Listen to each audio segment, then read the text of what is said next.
Hello everyone, in this interview segment, I'm here with Natasha. How are you doing, Natasha? Hi, I'm doing all right. Thanks for having me. You're welcome. Uh, what is your favorite place to hang out since this is called Chilling3000 Hangouts? What is your favorite place to hang out? Oh, my favorite place to hang out. Yeah, Oh, personally, I prefer the beach. It's just a place where I feel like I can just kind of deplug from the world and just be present. So that's what I like to do. very cool. And I assume that means like your favorite season is summer, of course, because that's the only time you can go to the beach, really, is the summer. Um, so tell us a bit about yourself for those who don't know who you are. Yeah, my name's Natasha Randolph, but I'm also a professional psychic medium. I'm a certified Reiki Master, and I enjoy basically using my gifts to either teach others how to do for themselves or to help them find that clarity or guidance for what makes best sense for them in their life.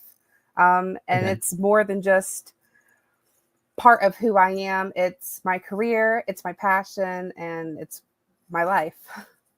Why is it your passion? Because I feel like a lot about spirituality and healing in general is very confusing or gate kept.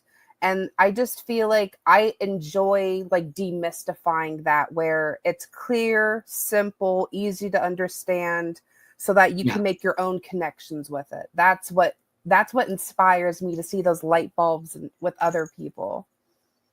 How much do you study it over time? Well, as a pagan eclectic witch, I feel like I'm always studying while I'm conducting my own practices because it's a craft. Like there's always more to learn, and there's always like it's always intriguing to learn like different ways on how to do something or how other cultures or other, you know, Hmm. people may have a same idea but turn it a little bit different. So I'm always learning, whether that's like the holistic healing or witchcraft or just spirituality. I'm always intrigued. Very cool. We'll get to that there. But first, I want to talk about your near-death experience that you have. Um, talked about. Possibly on other podcasts and all that good stuff. Tell us about that experience with your near-death experience. Yeah, I mean, my goodness.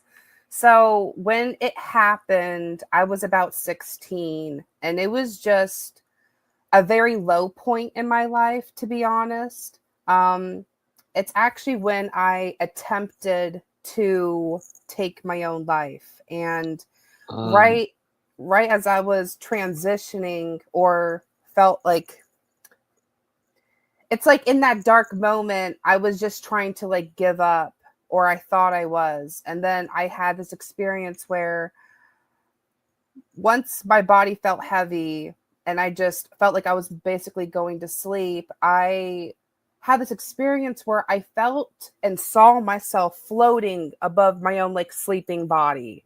And I just kept wow. feeling like I was rising up until I felt this presence where I literally saw this like light being look at me and almost like stop me from like the mid rise and said, "Oh no, you still have work to do, or there's still more to be done." It was something along those lines, and just pushed me back into my body.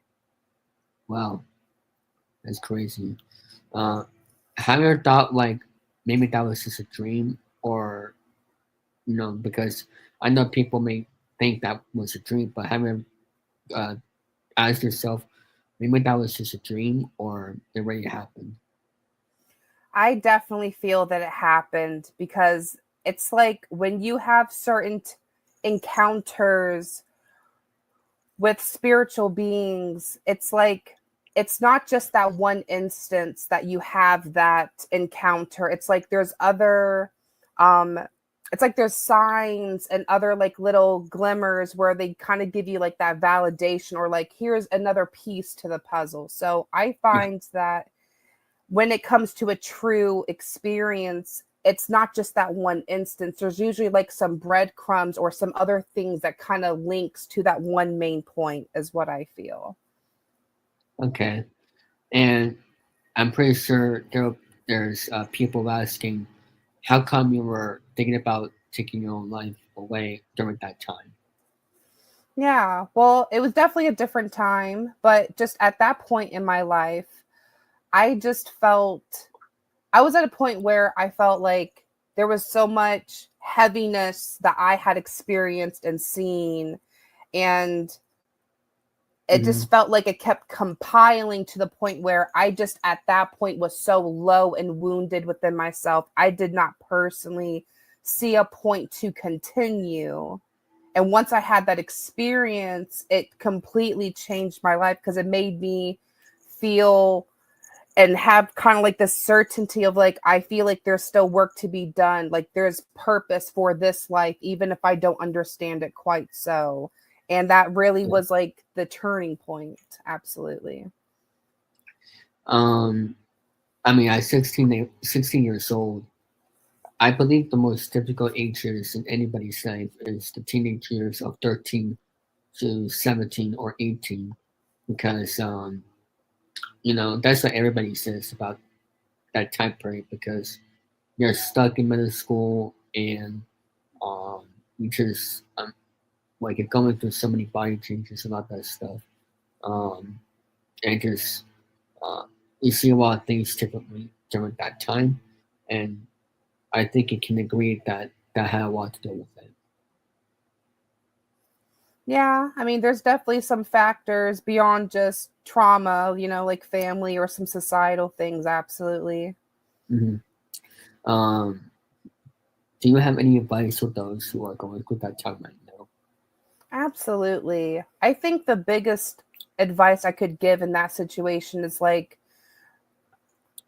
when you are still trying to figure out like what you want for yourself or trying to create the life you want for yourself, I think Hmm. the biggest question you can really focus on is more so about like, if I'm creating a life for me, then what are my needs, what are my desires, what are my passions? And even if I don't see a full concrete plan to get to that, or if it doesn't make sense, or if it feels weird or belittled, whatever, the important thing is, let me just try not to judge this of what I'm thinking and feeling.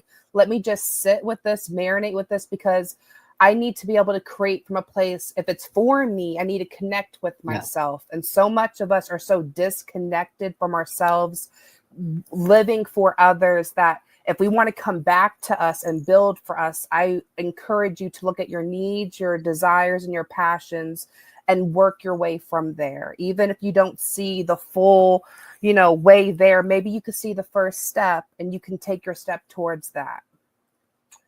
Um, Another question for that is like, what was the biggest change in your life since then? That you know that, like, for example, what was the biggest change in life for you as for a different view in life? Ever since that happened, like, you know what I'm saying? Like, what was the biggest change? I think it's when I had my first Reiki session as like a client before I even went into training. I was looking for a safe place for me to explore my own healing, and I learned about what Yeah. Reiki was. And when I went to get that done, it kind of kick started old energies to come to the surface and allowed me to kind of dive deep into that. So, like the mind and like emotionally Yeah. feeling to heal. But when I came out the other side of that experience, it not only made me almost find like that clarity and guidance for like me to like connect with my own, but it made me realize that I had like my own natural connection with healing, and I felt called to go deeper into that. So I started with my own healing, but later on I became into the Reiki training, and now I'm the Reiki master. So And that's what you do for them right now, currently, I assume. yeah, my full time is my business as a psychic medium and a Reiki master. So I work with my clients Mm, within those services. Yeah. that's cool. And you do it in person or in remote? I assume I it's a do it weekend. both. I do it both. Oh I wow, have a office in Virginia Beach where I'm currently located, but I also have long distance clients out of state and international, and we work virtually, so it all works. that's cool. So it's like hybrid in a way. Um, Yeah. so uh, and for those also, my next question, for those who are not getting that spiritual feel with God, like let's say for example, someone in their life passes away. They don't feel that connection with someone since then, spiritually. Do you Hmm. have any advice for those who cannot find that spiritual, from that person that passed away? Because I know I see people online saying it hurts them that they haven't gotten that connection from having with that person that passed away Oh in their my life. gosh, this is such a beautiful question because this comes up so much. Like, I think the first thing people have to understand is that even though we can't physically see or like touch them in the way that we are used to, everything really is energy. So if you can come up with, like, if you can deal with the concept of, okay, they're still there, but it's like a different way, because a lot of people, it's like it's like once they don't see them or feel them no more, it's like Yeah. they have like this belief that it's like a wall. But the truth is, a lot of Okay. people are so caught up in their own grief that they're Yeah. internalizing it and suppressing it. And it actually acts as like a block from you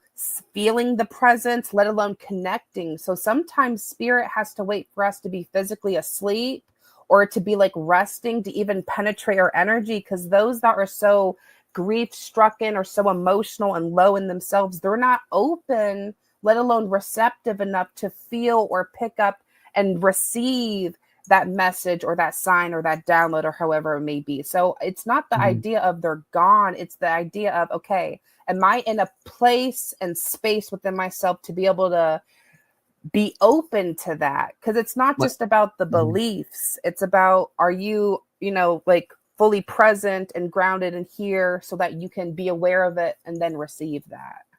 Like they're like are they in the same room with me? Is that what you're saying, right?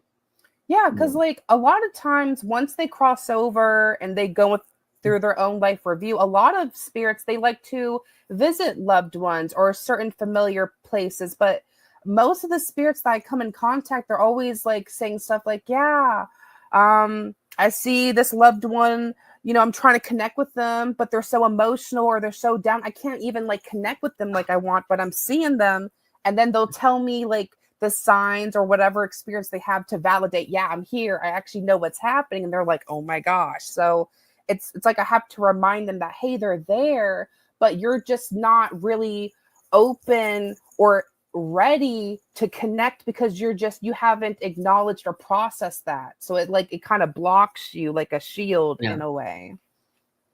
Have you ever had any of those experiences like recently or whatever? Like with me Uh, personally or with the yeah. client? Yeah, personally, you can tell us a client too if you want, but I'm not asking about you personally. Yeah. I mean, I think the last time I dealt with that personally was when my grandma died from my mom's side, my mom's mother. I was upset at first, and I knew as a medium I would be able to like be open and connect, but I was so it's like at first, instead of being sad, I was numb because it was just a shock. So I had to first deal You with, didn't see it coming. yeah, like it was just a shock of like, oh my gosh, and then everything that came with the aftermath was adding to that pain. So at first, I kind of like or I guess procrastinated my own connecting with my feelings, which kind of stopped that. So at first I was a little upset, like, why haven't I received nothing? And then I remember I was like, hey, I'm really not dealing with this. So once I allowed myself to process how I felt, which took, I Many would years. say, not many years. It took me like a couple months at least to like be honest with myself No. and to actually feel that. And after a Yeah. few months, then I started having um downloads and messages because I just wasn't ready for it. Like I could pick up for my clients, but when I was ready for my own connecting with that, I guess I No. was so emotional. Yeah. And what about a client story that you know? you're more than welcome to tell a story from a client too. Yeah, like just recently I had a client where I believe like her mother or grandmother died, and they were very close in life, but things got very messy after the death because of how family was handling affairs, and she was upset like, man, I I feel upset because we had like this telepathic connection. We were both very spiritual, but when she passed, I felt like this silence, or I just didn't feel her warmth. And then she got very low and depressed and started dealing with her own stuff. And when she came to connect with me in her session, she was basically like, I'm very sad. Is there any messages I can pick up from her? And I'm like, sweetie, I'm literally hearing like, I was basically just this spitting back at her, like, oh yeah, that idea you had, yeah, that was her. Like, and then like, oh, remember that's let me give you this very specific experience that feels so vague and like maybe irrelevant to me, but she's like, oh my gosh, yes, yes, like on the head, nail on the head. So like, it's like I would Yeah. tell her these things where she's like, oh my gosh, I didn't even know she was around because I didn't feel her. And I was like, but that doesn't mean she's not there. It's just you were just so stuck in your own thing. You were just not Hmm. open to it. And then she was like, wow, like this really validates so much. So that tends to happen a lot. I see with my Absolutely. clients. Yeah, and I mean we've seen it like not just in real life, but in sports too. Like for example, when a player passes away, there's like a signature number on a scoreboard, or um, you know, it's just something about sports. It comes to life when that person passes away. Uh, it happens in sports, real life, uh, just everywhere. And uh, I just hope that more people. It, I mean, the, not this. The only solution going to the cemetery is not the main solution. It has to be, um, you know, it has to be at any moment, at any time, in my opinion. You can't just go to the cemetery and think you're gonna get that connection. It has to be, you know, what you're doing that has a connection to that person. Am I right? I love the way you said that. Like, I know what you're trying to say in your own way. Yeah, It's like you don't have to go to the actual burial site just to have that actual, like, or holding an actual object from them. And that's absolutely true. Like, when I tell my clients and anyone I could tell really that's open to, I say, if you really miss your loved one, it's yeah. not about the tools, it's not a Ouija board, it's not no magical Luigi, oh my ritual. god. It's like the real thing is if you can focus your intention on your target, which is them, which so you can think of them, the Yes. face in your mind, the memory, speak their name. And it's like when you focus on them and think in their name and thinking of them, and then you feel the emotion bond that you have with them, it strengthens the link. And then you call out their name, and it's like you're sending out this signal of, hey, I'm calling you. And then they feel it. And then they're like, oh shit, someone's calling me. And then they come. And then it's like, okay, at that point, it's just how open are you within your Yeah. mind, you're physically present, and your senses where you can receive that, because that varies. But that's all that is. Anything else can boost your intention or help, but it's not the sauce, it's not the formula. It's truly about focusing on the target, calling, like inviting that specific and holding that emotional bond, and they will feel it. Like it's an instant thing. I Mhm. hope that makes sense. Yeah, and a Ouija board. Never use that, people. Never I use will that. never, I will never. Yeah, I don't know if that's real or not, but just don't use it anyway. Oh, they're Um, real, but I will never um, use it. yeah. Um, but and also while people, when someone passes away that they know, I mean, um, it takes time for them to realize they're gone as well. And I mean, when I remember when I first, uh, like, not like 10 years ago, uh, like when I knew someone passed away, someone I knew or known, I handled that differently because I didn't get used to that feeling because it's like what it's not really because of the age, it's because like I didn't know um, the right way, as it were, to process it because I was still young at the time. because I was so I was born in 2003, so 10, so 10, around 10 years old, 12 years old. I mean, during that time, I think you can agree, kids don't really know how to react to death at that age. Depending on the person, do you agree or? Yeah, I mean, absolutely. Like, we have our own ideas and expectations and beliefs. And then, just Yes, being so young, you may not have had any experience with that. And then you're like yes, shocked. Yeah. mhm. Yeah, absolutely.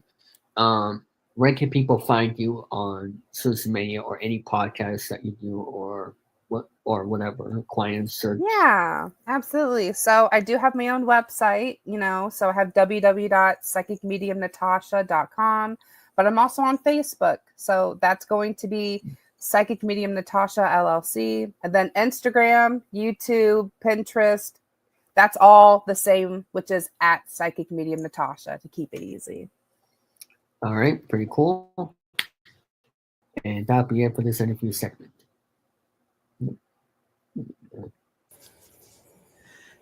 All right, everybody. I'm here with our next guest here on the Chilling3000 program, Amy. How are you doing, Amy? Hi, thanks for having me. You're welcome, and I approve you're wearing a green shirt because that's my favorite color. So, thank you very much. Thank you very much. Oh yeah, I forgot to say she is from the UK. How's it doing in the UK? Oh, it's really dark at the moment. It's nighttime, but spring is coming, so it's still a bit grey. Generally. Yeah. What is your favorite part about the UK? I guess my favourite part of it, where I am, I'm in Southampton. It's very easy to get to places. I can get to London very easily. It's very easy to get up the country. There's a beach in Bournemouth nearby. There's a New Forest. So there's lots of things nearby that are just really lovely. I like this. Not too hot, not too cold. Yeah.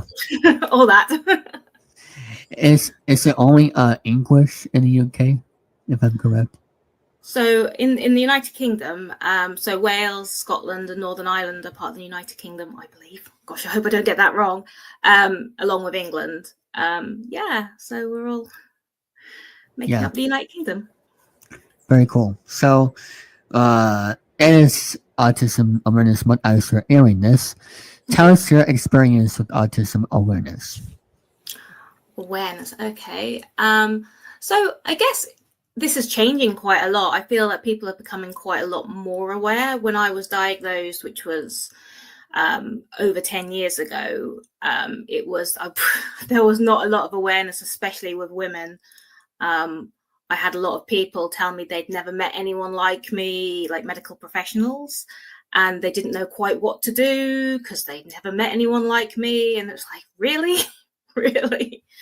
I mean, I'm sure they just didn't have the diagnosis at that point because the knowledge was so small. I mean, even when I got my diagnosis, I was like, but I'm not good at maths, which just shows like how ignorant I am. I was at the time. Yeah, math is, I mean, I'm somewhat good at math, but not like the algebra or anything like that. No, thank you. No algebra for me. What are the challenges when it comes to your autism? For me, I've had a lot of challenges with work in particular. When I was at university, I actually went to medical school. This was before I knew I was autistic, and I really struggled being in the hospital. So I got through the academic part really, really quickly. But then when I was in the hospital, it was so bright. It was so loud with all the beeping. It smelled really strongly. And I just couldn't cope. I got really stimmy and stressy. And then back then, awful story really, the university actually thought I was on drugs because I was like stimming a lot, and I actually never made it to the end of medical school after that. So there's definitely been challenges in like education and career path. Is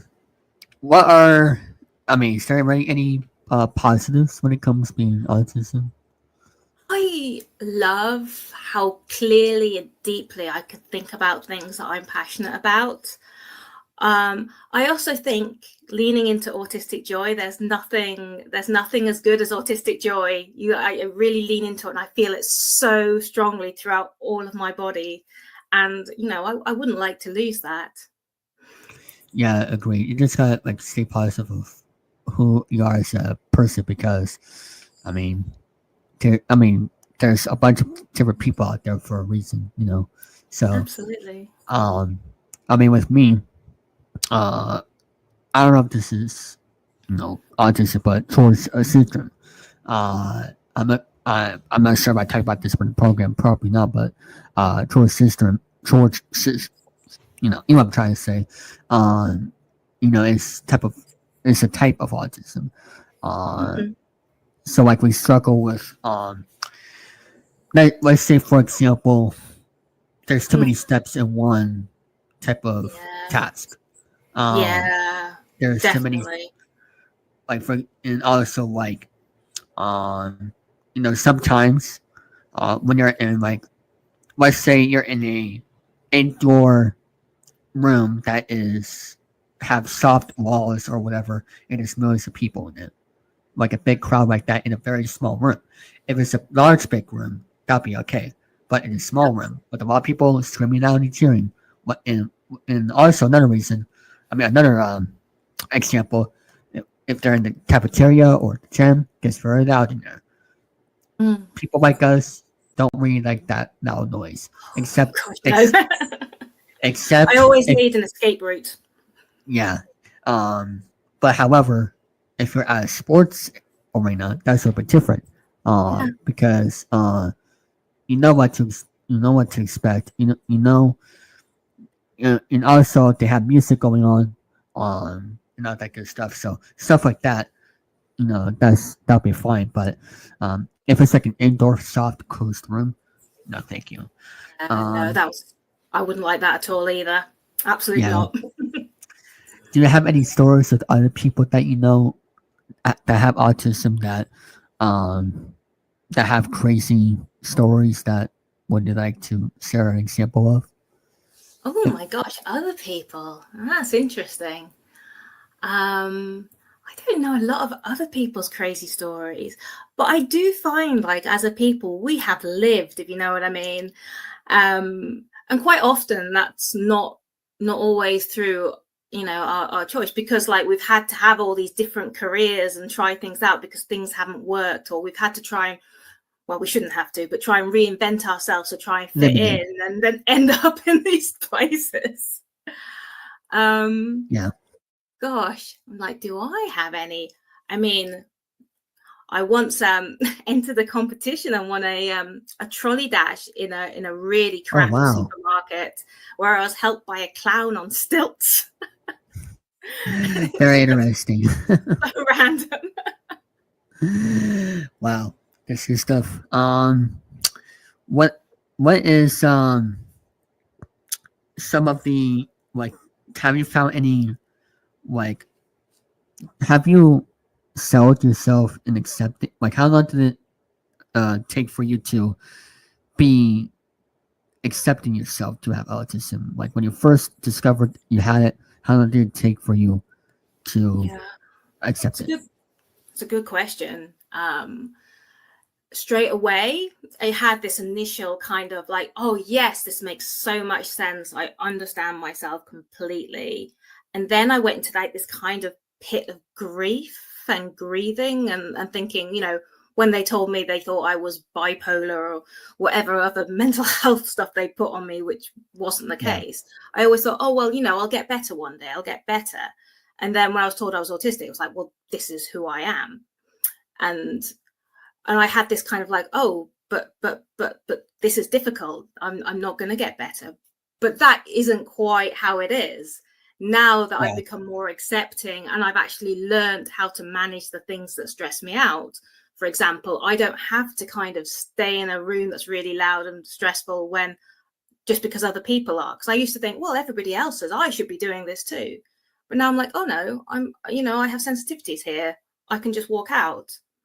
And it's all right. And then I started leaning into, as you said earlier, the strengths and the joy.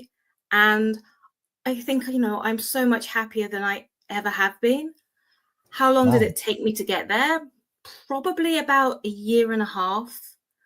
I'm still not 100% there. Sometimes I still like almost keep it like a secret. It's one of the reasons I'm trying to do more podcasts, because I feel like if I outright say, this is me, I am autistic, I am proud, then that will filter back into my life. Yeah. But yeah, it was a long process, and I had some very kind of what I would describe as ableist and unhelpful thoughts along the way. But I think that's natural, because it is a process of coming to terms with who you are and what your limits are and what your strengths are. And yeah, it's a whole shock of identity. Yeah, I agree. Let me just fix that. And what is some of the cool things that you got to experience with the person that you became? Cool things. Yeah, I began to lean into my weird, and I love my weird. If I get excited looking at manhole covers, so be it. I started a blog for a while on sinks, because I like different sinks and different taps. And I was just like, you know what? I'd have been ashamed of this before. No, I'm just going to lay it all out there. Really leaning into my interests as a singer I love. And, I'm like, well, that's okay. I'm gonna follow this around and like lean into this and get all the joy that I can from it. Yeah, very cool. So, and I'm glad I was able to have you on, because the goal is to be more on shows. I'm glad I was able to reach out, because so you signed up on another show, and I needed someone for April, so that's why I reached out. So I'm glad that I was able to have you on. Do you do any shows yourself? Do I do any what myself? Sorry. Any shows you host? Let me. There we go. Can you hear me better? Yeah, that's better. Okay. Do you do any shows yourself that you host online? Oh, shows. I'm actually thinking about doing that soon. What I do at the moment is I work in a mental health crisis centre, so people can come in by phone, text, or just drop in person when they're in a state of distress, and we kind of talk to them, talk about things that might help them, create safety plans and things like that. So that's my kind of day job. And I would say that about 90% of the people that come in are autistic. So it just shows, the pressures that we're under that get us to that kind of heightened state. Yeah. So I've started looking at like the skills that we teach people and thinking, are they fit for purpose for autistic people? So I also kind of do a bit of wellbeing coaching on the side, where I take the classic skills that are taught in mental health and actually adapt them to try and be better fit with autistic people. For example, people go, oh, do a breathing exercise, and that can be a bit overwhelming. But if you combine it with a stim, say like rock as you breathe or something like that, it makes it a little bit more comfortable. So I do a lot of like that, and like looking at what people need and just trying to make it work. And sorry, I was going to say, and hopefully, start a podcast within the next 6 months. That's the goal. All right, do it for the rest of the year and many more. What is some of the other interests that you do that people don't know about? Interests things that I'm interested in. So I am obsessed with the singer Ramin Karimloo. I will see anything that he goes to. I just love him. I'm going to New York soon to see a show over there. Yeah, can't wait. Going to Broadway. Very exciting. What else am I interested in? I'm really interested in polar exploration as well, like Ernest Shackleton and the endurance. Find that stuff fascinating. Just like survival stories. I don't know if I link that to kind of like, it's a bit of a strange, but having to survive in a world that's not right for me, and like exploring through the polar things. Maybe there's parallels there. I don't know, but either way, I love it. Very cool. And have you been to Boston? I know you're going to New York, but have you been to Boston? I've never been to Boston. I had a friend that went once, and he always told me it was his favorite place in the world. So I've always kind of wanted to check it out. What if that person moves there? Would it be upset if he moves? Will you be Oh, upset if he moves to Boston? he would love to move to Boston. Yeah. Will you be upset if he does? I don't think. Would I be upset? Nah, I think people should do what makes them happy. Their life's too short, Yeah. and like now we've got the internet, and like there's so many ways to keep in contact. So I think go for what makes you happy. Indeed. Do you like to watch any sports out there in the UK? Because I know soccer is very popular in the UK. I'm not a big sports person. I like watching a bit of figure skating at the Olympics and a bit of gymnastics. Yeah, but 2024, yeah. I don't think I could name a gymnast, so I can't say I'm really that into it. Yeah. Me being a game show fan, there's game shows in the UK. Do you like any game shows out there in the UK? Games, like video games? Game shows. Game shows? Oh, Yeah. yeah. I mean, oh, gosh. I really like Richard Osman's House of Games. Okay. It's really cool, like UK game show. And Taskmaster is really popular over here. I don't know if you've ever seen that. That's Nope. a lot of fun. They've got really random tasks that people have to try and make work, and it's very funny. Have you seen any game shows here from America? I've seen like little clips of like Jeopardy, because that's a big one that's over there that we don't have over here at all, and it always seems really, I guess, really strange to me, even though it's really not. That the way you answer the question with the question, It's the opposite. Yeah. Yeah. I don't know how they. I don't know how they do. I don't know how they. I don't know how they. Answer questions correctly. It's just very incredible. There's a game show out here called The Price Is Right. Oh yes, I've heard of that one. Oh yeah. It's the most popular game show of the 50 years it's been on air over here, and I assume you see The Price Is Right in the UK as well. Oh yeah. So very cool. What else? You have any other interests other than you like to listen to any other podcasts on your phone or whatever? What do I love? I love sci-fi movies. I love space and things like that. TV shows. Yeah, love that stuff. Love it. I think sorry. Do you think Jupiter is real? No. I'm sorry. I'm sorry. Do you think Pluto is real? I meant to say Pluto. Do you think Pluto is real? A real planet? I don't know. I've never really thought about it. Because they say it's not. It's not real. They say it's not a real planet anymore, but back then it used to be. So it's not really fair, is it? Really, it's been a planet when I was younger all the time, and say it's not. I guess probably technically, but for me, I'm allowed it in the group. It's all good for me. I'm joined. I otherwise they say it's not a real planet. I mean, it doesn't make any sense at all because it was a planet for forever before whatever that year that was. So where they can find you on once you do your podcast, where would that be up on social media so they can find you on social media? My business, I should probably, when you talk about interest, my business is Straw Hat Holistic. So we're looking kind of like holistically at well-being ways to help autistic people. That is actually a nod to the anime One Piece because I'm also a One Piece fanatic. So there's a little nod that makes me smile every time I see it. So my website is www.strawhatholistic.co.uk, and when I start my podcast, I will be putting that up there. I'm also compiling a list of really good resources for mental health and autistic people, so that should be there within the next couple of weeks. So check that out as well if you're struggling and you want to have a look at something that might help or might not. And you work from home, I'm assuming, all the time. Sorry?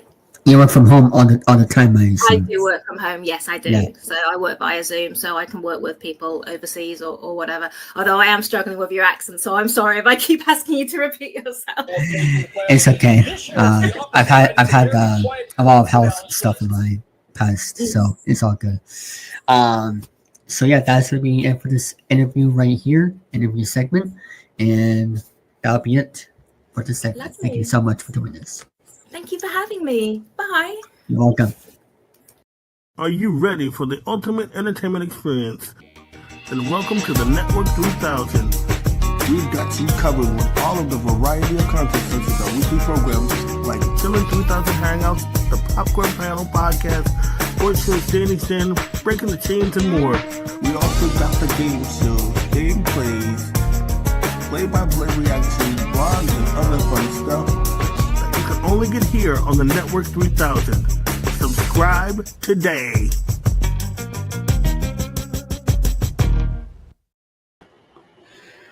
Oh, there we go. All right, that is it for that interview right there. Those two interviews. I have my Revolution shirt on for this one. I'll be on here by myself for the last 20 minutes because I have to do a game of Press It Up, but also mostly because I'm going to be doing 10 interviews for an episode once every few months throughout the year, just to take a break from the Hangout Sessions. And also the rest of on tonight, so I want to finish listening to that. So that's why I had this on here tonight.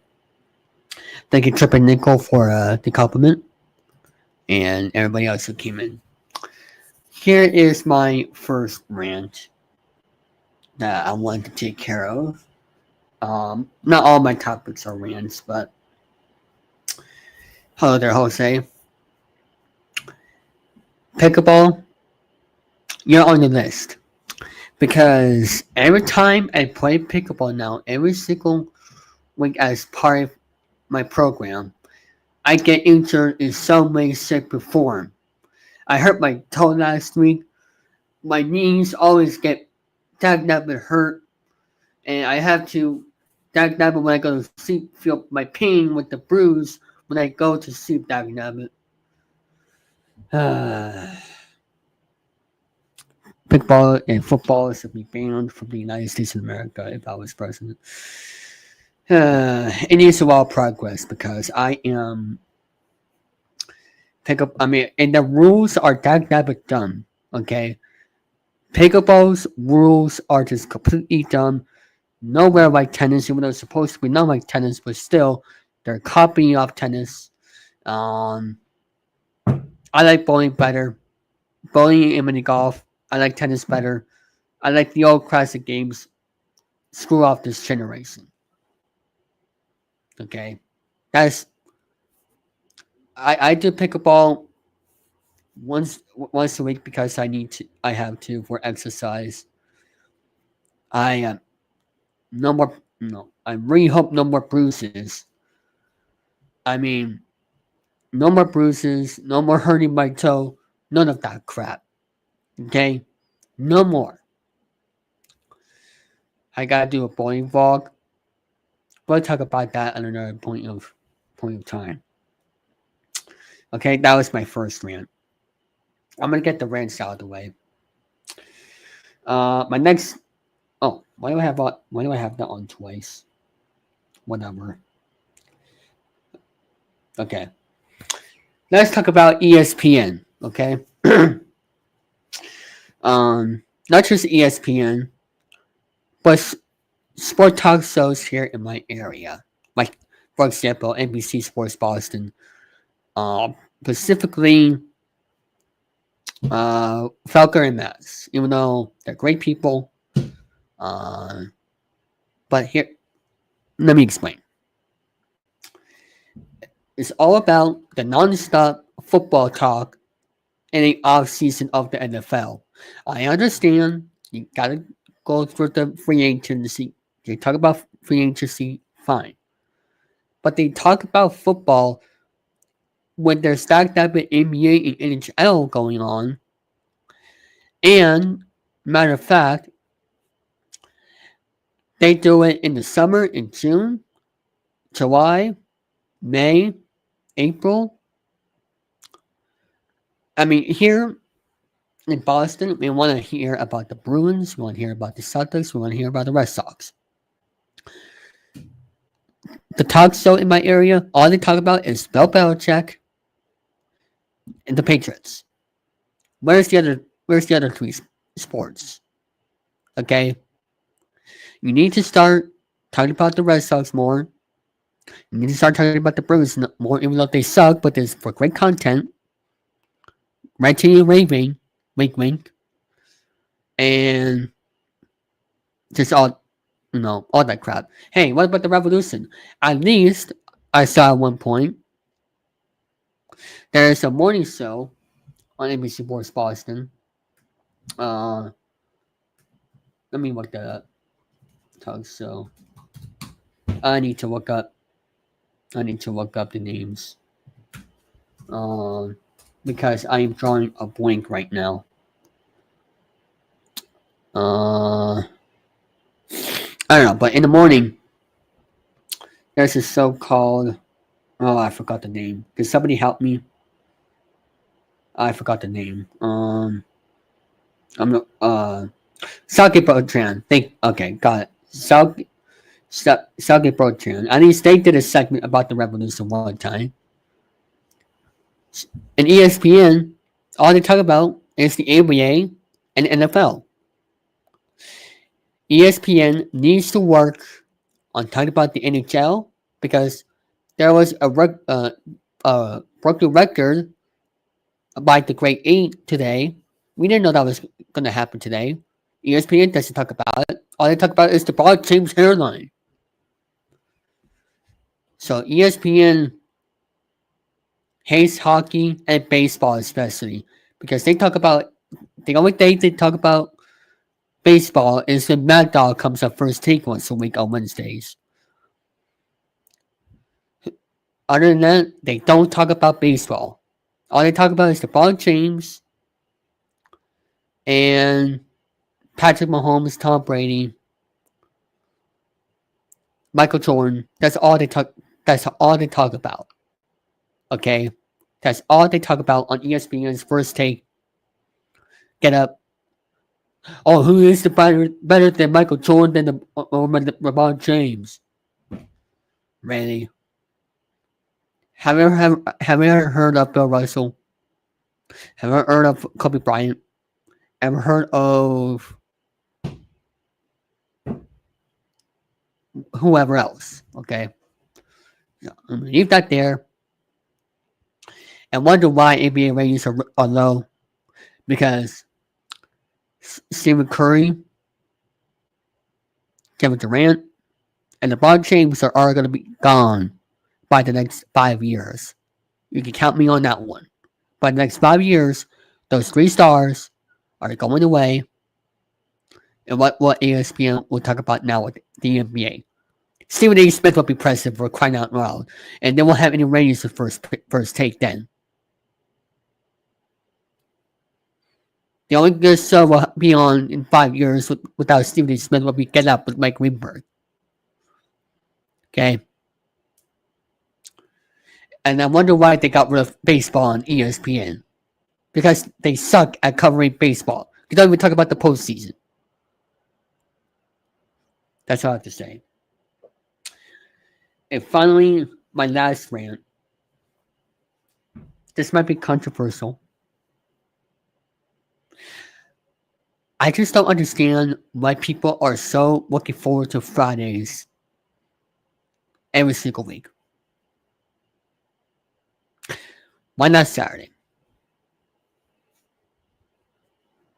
Why not Mondays when you actually get to do something to do for a living? Because this is what I don't get. Especially with teachers. I have a lot of respect for teachers that should get a huge salary. Like a business Trump Tower salary, okay? That's how much teachers should be getting.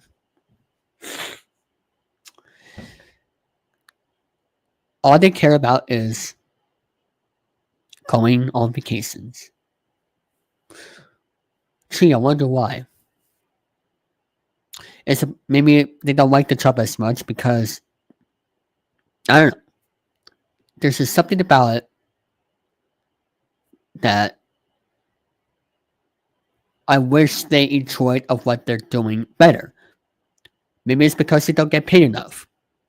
Maybe it's because there's a lot of things that comes to it, and they, like with meetings, IEP meetings, or whatever. I wish they stick to just teaching the class and get a huge salary. And I just feel bad that all they care about is, not just teachers, anybody with a job in general, like Danny. I don't know if Triple Nickel has a job. Anybody else in the chat? They should, yes, experience matters with volunteering. But the thing is, they should enjoy what they're doing so they don't have to look forward to Friday every single week. You're supposed to enjoy what you're doing every single day in life. Period. Don't look forward to Fridays every single week because it's the only one day a week that you're looking forward to, and not the other 340 something days when there's 52 Fridays a year. I know that math can be wrong, but you know what I'm trying to get at. So please do me a favor and enjoy every day more. Every day above the ground is a good day. You don't want to be under. You want to be above in life. And watch nothing but game shows. Watch nothing but sports. Or even better, how about after your job, go outside and touch grass? Okay? Because when summer is here, and let's say, like for example, you're in school, you're so much looking forward to vacation, summer vacation. You have summer vacation. What are you doing? Not doing anything. Doing the same crap every day.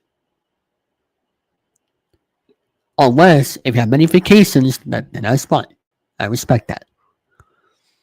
But you're not getting paid for anything. You used to have a job that you totally love, that you look forward to every day, being happy every day, not looking forward to Friday every day. And just enjoy life more. Because all you're doing is just looking forward to one day a week. And that is not healthy for you. Period. Okay? There are certain days during the week I don't like personally either. But I'm trying to organize my schedule, which is why I'm trying to get filled with my life, so that way I can try to get a job and have something to look forward to, because I've been going to school for now almost 15 to 20 years now. And I want to skip on doing that, so that way I can control my life better. Okay? I'm not going to get a job at Walgreens. I'm not going to get a job at a grocery store. I want to get a job that I enjoy, that I can look forward to every day, and go on from there. I'm not going to be a full-time YouTuber. I know that sounds familiar, but still. That's all I have to say on that one. That's all for my rants. Will Shohei Ohtani pitch again? There's people saying he might not ever pitch again. He's trying to become the next Babe Ruth of baseball. Me personally, I think he's going to pitch again, because that's what he came here for, with that $700 million contract for that legendary franchise of the Los Angeles Dodgers. So, he could be better than Babe Ruth, who sucked. Okay? Because he was playing in the 1920s. There could have been home runs that bounced over the wall, and that didn't count for ground rule doubles back then, okay? There was aggravations of him doing bad things, but I'm going to leave it at that. Hey there, Carl, how are you? So the question is, will Ohtani pitch again? Let me know what you guys think in the live chat. because he had Tommy John surgery last year. Didn't pitch last year in the first year of this contract with the Dodgers. So we'll see. We'll see what happens. Channel updates. Me personally, I was sick last week, dealing with the bad cough. But I'm feeling a lot more better now. Which is why this past Sunday, I had to leave because have Danny take over because I wasn't feeling great. So I'm feeling much better. I know I've been stacking on the channel, trying to get everything organized. I just did a brand new baseball segment called the Weekly Baseball Rundown that you'll be seeing here, not only on Chilling3000 Hangouts on Fridays, but on a separate video for the network schedule. So please stay tuned for more information. I'm going to try to make another update video by the summertime and try to get the summer schedule organized. If you guys want to help the network out with creating content for the channel, you guys are more than welcome to. I'm going to try to make things happen for you guys. So that's why I haven't been, and also I've just been trying to get my life organized as well behind the scenes. So that's why I haven't been working guests on the channel. But I'm going to get back into it. As you know, I'm semi-retired right now, so that's why I haven't been on as much. So, there you go. Before we leave, let's talk about the NBA and NHL standings. I'm going to tell you guys who is in first place for every standing because I have to go into 3 minutes. Okay. Let's check the NBA standings on who is in first place for every conference. Cavaliers are in first place right now, 62-15. And the Celtics are in second. I'm going to do the top 5 actually. Cavaliers, I'm sorry. I'm not going to cover baseball right now because I'm only going to do the NBA and NHL standings with 2 minutes left to go. So we have Cavaliers in first place and Celtics in second place. For the Eastern Conference, also the next third place, Pacers fourth place, and the Bucks fifth. For the Western Conference, we have the Thunder at first place, Rockets at second, Lakers at third, fourth place Nuggets, and the Warriors fifth, which is very surprising. They were struggling earlier in the season. And now for the NHL standings. Like I said, we're doing top 5. Well, actually, I'll just do first place because it's different with this. Okay. First place in the Atlantic Division, Maple Leafs are in first place. We don't need to know who's in last place. And that is for the Atlantic Division. And for the Metropolitan Division, the Capitals are in the first place. The Atlantic Division has everybody on 70 wins, which is surprising. And 70 or more wins. And for the Central Division, the Jets are in first place. And the Pacific Division, the Golden Knights are in first place. So that is the update for the standings. And that'll be it for this episode of Chilling3000 Hangouts. So we'll be back this Friday for episode 169. And we're going to see who will be our interview then. And what our segments will be having up. Because Dear Nothing Jackpot will be on hiatus until a very long time. So that'll be it for this one. And thank you for watching. Sayonara.